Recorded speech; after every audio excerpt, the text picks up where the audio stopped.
Welcome. Z lab के इस video में हम लोग ट्रायंगल के कुछ जनरल प्रॉपर्टीज डिस्कस करेंगे। अपने ज्योमेट्री के पिछले वीडियोज में हम लोगों ने ट्रायंगल के टाइप्स के बारे में देखा है। ट्रायंगल्स कितने टाइप के होते हैं और उनका एरिया हम लोग कैसे निकालते हैं। इसमें हम लोग कुछ ऐसे प्रॉपर्टी देखेंगे जो सभी ट्रायंगल के केस में एप्लीकेबल होते हैं। अगर कोई ट्रायंगल दिया हुआ है जिसके देखिए ट्रायंगल में हम लोग जानते हैं 3 साइड्स होता है। मान लीजिए 3 साइड्स है जिसका लेंथ ABC है। ए सबसे छोटा है और C सबसे बड़ा है। यहाँ पे भी हमने इसको लिख दिया है। उसी तरह 3 एंगल्स हैं, एंगल A, एंगल B और एंगल C।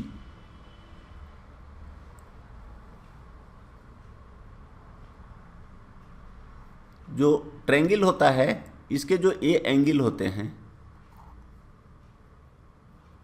इनको हम लोग इंटरनल एंगल बोलते हैं।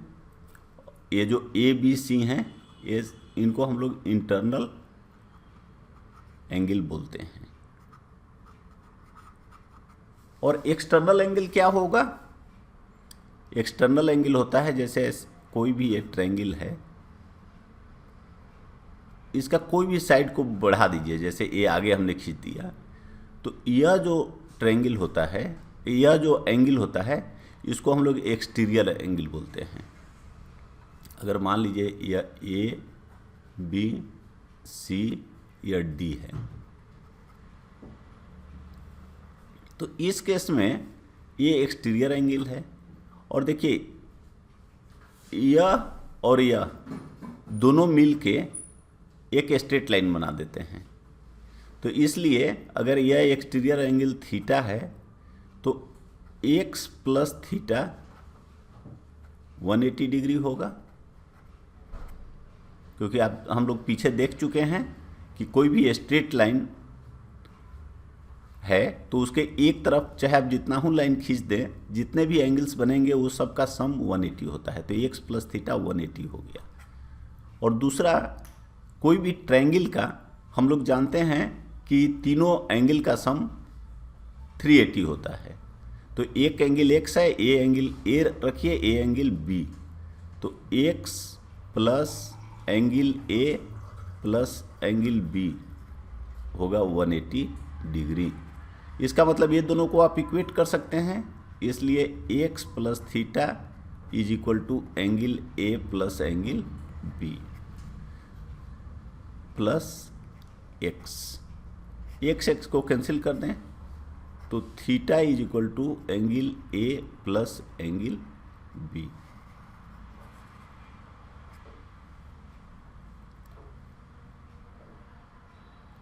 तो इसका मतलब यह हुआ कि अगर आपने इस साइड को बढ़ाया तो इससे लगा हुआ जो एंगल है इसको छोड़ दें तो ये थीटा जो है बाकी 2 एंगल्स के बराबर होगा, एंगल्स के सम के बराबर होगा, जैसे यहां हम लोगों ने देखा।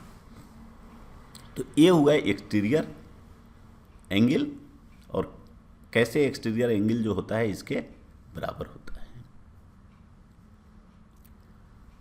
अब कुछ प्रॉपर्टीज हम लोग देखते हैं। देखिए कहता है A plus B is always greater than C। कहने का मतलब है कि कोई भी यहाँ पे C सबसे बड़ा है तो अगर C को किसी और के साथ ऐड करिएगा तो नेचुरली वो सबसे बड़ा होगा। लेकिन इसलिए हमने लिखा है A प्लस B, क्योंकि A और B छोटे वाले साइड्स हैं। छोटे वाले साइड्स को भी अगर ऐड करेंगे तो यह C से बड़ा होगा। इसका मतलब इसको जनरलाइज्ड करें कि ट्रायंगल के कोई भी 2 साइड्स को अगर ऐड करिए तो तीसरे साइड से बड़ा होगा। जैसे मान लीजिए कोई ट्रायंगल है, उसका एक साइड 5 है और दूसरा 6 है, तो तीसरा 12 नहीं हो सकता है। क्यों? क्योंकि तीसरे को ये दोनों के सम से छोटा होना है, 5 + 6 से छोटा होना है, ये इससे बड़ा नहीं हो सकता। तो हम लोग कहीं भी अगर पूछेगा कि किस केस में ट्रायंगल संभव नहीं है, तो आप आइडेंटिफाई आसानी से कर सकते हैं कि दोनों को ऐड करने से थर्ड से बड़ा नहीं होना चाहिए। उसी तरह कोई भी दो साइड्स का जो सब्ट्रैक्शन है, माइनस है, घटाने पे जो तीसरा साइड बचता है उससे छोटा होगा, बड़ा नहीं होना चाहिए।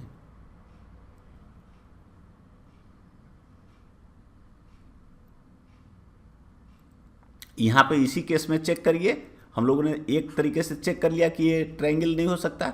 अब जैसे इसमें देखिए, ये सबसे बड़ा है और ये सबसे छोटा है, इसको माइनस करिए तो 12 - 5 कितना हो गया, = 7। और हमारा थर्ड जो है वो कितना है, 6 है। तो ये 6 से छोटा नहीं है, इसलिए भी ये ट्रायंगल नहीं हो सकता। तो ये दूसरे प्रॉपर्टी का मतलब है। बहुत समय एग्जाम में इस तरह के आपको साइड्स दे देंगे, कहेंगे कि ये बताइए इसमें से कौन सा पॉसिबल है और कौन सा पॉसिबल नहीं है। तो ये दोनों प्रॉपर्टी को समझना जरूरी है। Angle C and angle A will be largest and smallest respectively. जो हम लोगों ने देखा है अपने आइसोसेलेस प्रॉपर्टीज के डिस्कशन के समय कि अगर यह एक ट्रायंगल है ABC और इसका यह और यह साइड बराबर है, तो बराबर साइड वाले के सामने के एंगल भी बराबर होते हैं। तो यह एंगल और यह एंगल भी बराबर होंगे। यह एंगल अगर थीटा है तो यह एंगल भी थीटा होगा। इसी चीज को और आगे बढ़ाइए तो यह है कि जो सबसे बड़ा साइड है, जैसे यहाँ देखिए हम लोगों ने लिखा है कि C सबसे बड़ा साइड है, तो यह जो एंगल C होगा यह सबसे बड़ा एंगल होगा।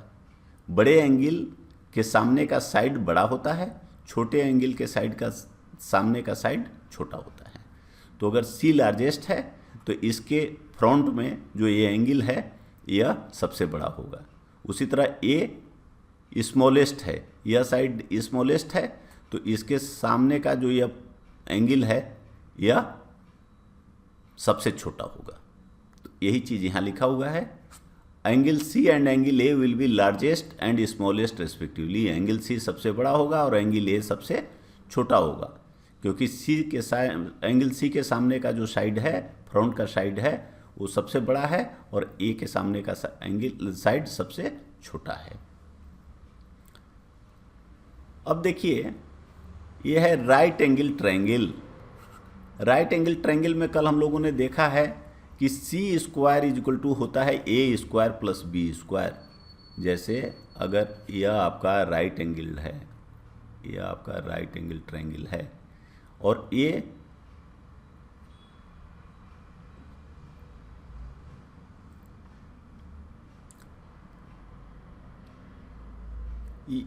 यह सबसे बड़ा साइड है C, यह आपको A है और यह B है। यह मान लीजिए कि A है, यह B है और यह C है।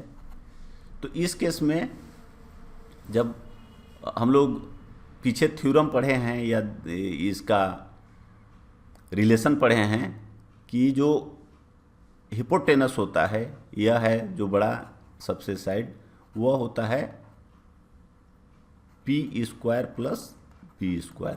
यहाँ P A है और B B है, तो C² will be equal to A² + B²। अगर ऐसा हुआ तो ये राइट एंगल ट्रायंगल होगा, जैसा यहाँ हमने लिखा है, RA means right angle triangle. अब लेकिन अगर ये बराबर नहीं है, मान लीजिए ये छोटा है, C² छोटा है, तो उस केस में क्या हो जाएगा, ये साइड कब, देखिए ये जितना बड़ा सी है ये छोटा हो जाएगा इसका मतलब, और ये छोटा कब होगा, जब ये आपका ऐसे होगा, ऐसे, तब यह जो सी का लेंथ था, अगर यहाँ पे मान लीजिए ये बी डैश नया पॉइंट आ गया तो यह छोटा हो गया, अर्थात यह जो एंगल है यह छोटा हो गया। पहले 90 डिग्री था तो ये 90 डिग्री से अब छोटा हो गया, तो इस केस में यह एक्यूट ट्रायंगल होगा। अगर C square is less than A square plus B square तो एक्यूट एंगल ट्रायंगल होगा। अब यही देखिए सी को बड़ा करना है तो इसका मतलब इसको आपको और ऐसे करना पड़ेगा, बढ़ाना पड़ेगा ऐसे, और जब ये बढ़ाएंगे आप तो यह जो एंगल है ये 90 डिग्री से बड़ा हो गया। अगर यह बी डबल डैश कर दिए तो इस केस में सी स्क्वायर क्या हो जाएगा, greater than A square plus B square, और यह एंगल यह ट्रायंगल ऑब्ट्यूस एंगल ट्रायंगल हो जाएगा, क्योंकि इसका एक जो एंगल है वो ऑब्ट्यूस हो गया, 90 डिग्री से अधिक हो गया। नेक्स्ट प्रॉपर्टी देखते हैं, angle A plus B plus C is equal to 180 degree. ये पहले भी हम लोगों ने देख लिया है कि कोई भी ट्रायंगल का तीनों इंटरनल एंगल्स को ऐड करेंगे तो 180 डिग्री सम आएगा। Sum of 3 ordered exterior angles is 360 degree. अब देखिए यहाँ हमने एक एक्सटीरियर एंगल को देखा था, लेकिन ट्रायंगल के केस में कितने एक्सटीरियर एंगल बनेंगे, और कहता है कि जो 3 ऑर्डर्ड एक्सटीरियर एंगल्स होंगे उनको ऐड करिएगा तो 360 डिग्री आएगा। इस साइड ये इंटरनल एंगल को ऐड करते हैं तो 180 आता है, और इसको जब ऐड करेंगे तो 360 आएगा। यहाँ हमने देखिए पहले दिखाया है कि एक एक्सटीरियर एंगल ट्रायंगल्स के 2 एंगल्स के इंटरनल एंगल्स के सम के बराबर होता है। तो इसी बेसिस पे अगर 3 आप निकालिएगा तो आपका 2 टाइम्स आ जाएगा। 2 टाइम्स का मतलब है 180 इंटू 2 360। तो आइए ऑर्डर्ड का क्या मतलब है। देखिए ऑर्डर्ड का मतलब है कि मान लीजिए आपने इस साइड को आगे बढ़ा दिया, ये ए है, ये बी है, और मान लीजिए ये सी है, इसको आपने आगे बढ़ा दिया, इसको आपने बना दिया ए डी। इस साइड को आगे बढ़ा दीजिए तो ये मान लीजिए बना दिया आपने बी ई और सी ई, और इसको आप आगे बढ़ाइए तो बी एफ, और इधर इसको आगे बढ़ाइए तो बी जी। अब देखिए एक इंटरनल एंगल तो एक एक्सटीरियर एंगल लिया हो गया, एक एक्सटीरियर एंगल लिया हो गया, एक एक्सटीरियर एंगल लिया भी है, एक एक्सटीरियर एंगल लिया भी है, क्योंकि ये भी आपने एक साइड को बढ़ाया है और दूसरा जो एग्जिस्टिंग साइड है उसके बीच का एंगल है। ये भी एक बढ़ाया हुआ साइड है, ये भी एंगल है, ये बढ़ाया हुआ है और यहाँ है, यहाँ भी बढ़ाया हुआ है और इसके बीच है। तो ऑर्डर्ड का क्या मतलब है? ऑर्डर्ड का मतलब ये है, अब हम लोगों को इसमें से 3 ही निकालना है। अभी हमने यहाँ बना दिया 2 3 4, इसको बढ़ा दें तो और अधिक हो जाएंगे। ऑर्डर्ड का मतलब है कि बढ़ाया हुआ पहले साइड को लीजिए, ये आपने बढ़ा दिया साइड, यहाँ से आप क्लॉकवाइज डायरेक्शन में जो साइड ट्रायंगल का है वहाँ तक पहुँचिए, तो यह θ1 हो गया। अब यहाँ आइए, बढ़ाए हुए साइड से आपको क्लॉकवाइज जाना है, ये बढ़ाया हुआ साइड है। अब इससे क्लॉकवाइज नहीं, इधर आप जा रहे हैं तो एंटी क्लॉकवाइज हो रहा है, तो ये ऑर्डर्ड में नहीं आएगा। इसका मतलब है कि आप इसको इधर बढ़ाइए, इधर बढ़ाइए, और यह आपका बढ़ा हुआ है, इससे क्लॉकवाइज में गए तो यह θ2 ये एक्सटीरियर एंगल हुआ, जो कि इसके साथ आप जोड़ेंगे। और तीसरा अब आपको यहाँ देखना है। अब देखिए ये आपका बढ़ा हुआ है, बी से जी, इसको आपने बढ़ाया हुआ है, इसको यहाँ से क्लॉकवाइज चलिए तो आपको ट्रायंगल का साइड मिलना चाहिए, तो ये आपका θ3 हो गया। अगर इसको इधर आएंगे तो नहीं मिलेगा, यहाँ से यहाँ जाएंगे तो नहीं मिलेगा, तो इसलिए यह भी नहीं होगा। तो θ1 plus θ2 plus θ3 will be equal to 360 degree. ये ऑर्डर्ड एक्सटीरियर का मतलब है। एक्सटीरियर देखिए ये भी है, लेकिन इसको इसके साथ और इसको इसके साथ ऐड करके देखिएगा कि θ1 प्लस θ2 θ3 360 हो जाएगा, तो वो नहीं होगा।